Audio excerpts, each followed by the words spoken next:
kami mahasiswa Universitas Antivirus Ruteng, program studi pendidikan guru sekolah dasar tingkat 1 semester 2. Di sini kami melaksanakan kegiatan bagaimana terjadinya krisis air di Kelurahan Pau.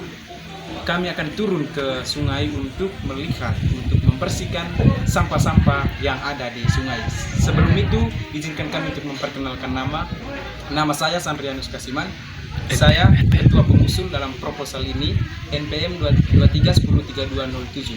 Di samping saya Maria Asmita Babung, NPM 23103187. Saya Valentina Venda, NPM 23103209. Saya Justina Gamus, NPM 23103186. Mari ikuti kami terus.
Teman-teman, di sini itu penyebab pertama terjadinya krisis air itu pembuangan sampah sembarangan tempat, terutama di sungai ini. Seperti yang kita lihat sekarang itu banyak sampah di sini, sehingga air ini tidak dapat digunakan atau tidak dapat dimanfaatkan oleh masyarakat. Dan apabila digunakan atau dimanfaatkan oleh masyarakat, dapat membawa dampak buruk kepada mereka. Contohnya itu penyakit kulit dan konsumsi air itu tidak bagus. Baik teman-teman, kami sudah menjelaskan penyebab terjadinya krisis air khususnya di Kelurahan Pau di Kota Ruteng. Selanjutnya kami akan menjelaskan upaya untuk mencegah terjadinya krisis air untuk masa mendatang yang berkelanjutan. Yang pertama di sini menanam pohon atau reboisasi. Sebagaimana yang sudah kita ketahui, pohon merupakan fasilitas penyaring air alami. Tidak hanya berperan sebagai penyaring air, pohon ini juga bisa menyimpan air tanah serta menyimpan sebagian besar pasokan air bersih. Mengingat begitu pentingnya peranan pohon tersebut, tentunya manusia harus ikut menjaga kelestarian setiap pohon dan hutan. Tetapi sayangnya masih banyak berita yang membahas tentang deforestasi hutan, kebakaran hutan, serta kerusakan hutan. Yang kedua, teman-teman, tidak membuang sampah di sepanjang saluran air.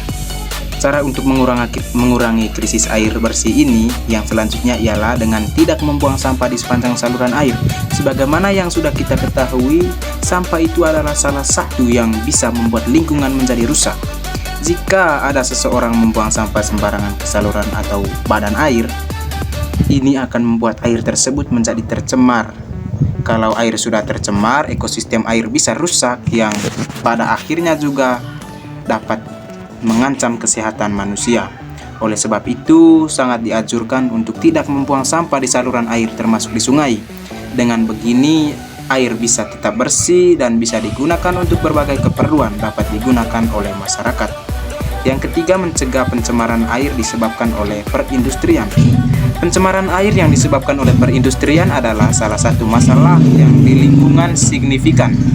Limbah industri dapat berupa limbah organik dan anorganik yang berbahaya bagi lingkungan dan kesehatan masyarakat.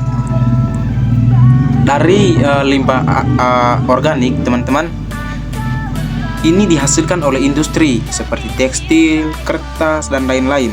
dapat berupa limbah yang bau dan mengandung bahan kimia yang berbahaya. Yang kedua, limbah anorganik. Limbah anorganik ini dihasilkan oleh industri yang seperti baja, emas, cat, yang lain-lain, dapat berupa cairan panas, berbuih dan berwarna, serta mengandung asam belerang yang berbau menyengat. Dampak pencemaran air oleh limbah industri, yang pertama, gangguan kesehatan. Konsumsi air yang tercemar oleh limbah industri ini dapat menyebabkan penyakit minamata dan gangguan kesehatan lainnya. Yang kedua, peningkatan suhu air. Peningkatan suhu air dapat mengganggu ekosistem perairan, mengurangi oksigen terlarut dalam air, dan memengaruhi organisme akuatik yang sensitif terhadap perubahan suhu. Yang ketiga, penurunan kadar oksigen. Proses dekomposisi limbah industri dapat mengonsumsi oksigen terlarut dalam air yang dapat mengakibatkan penurunan kadar oksigen yang dapat membahayakan organisme akuatik. Yang keempat dari pencemaran air limbah industri ini, yang keempat, pencemaran logam berat.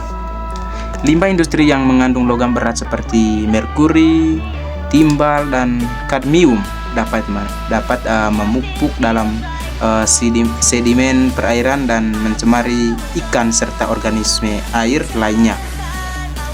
Cara